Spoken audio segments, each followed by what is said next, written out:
Iran के वजीर दाखिला इस्कंदर मोमनी आला सतह के वफ्द के हमरा सरकारी दौरे पर इस्लामाबाद पहुंच गए। वफाकी वजीर दाखिला मोहसिन नकवी ने एयरपोर्ट पर अपने ईरानी हम मनसब का पुरतपाक इस्तकबाल, जबकि वजीर मुमलिकत दाखिला तलाल चौधरी ने उन्हें गुलदस्ता पेश किया।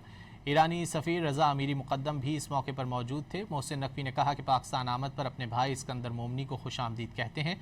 उम्मीद है ईरानी वजीर दाखिला अच्छी खबर लेकर आए हैं। उनके दौरे से दो तरफ़ा ताल्लुकात और इलाकाई ताउन को फ़रोग़ मिलेगा। ईरानी वज़ीर दाखिला ने कहा कि अपने भाई मोहसिन नकवी से दोबारा मुलाकात पर खुशी हुई।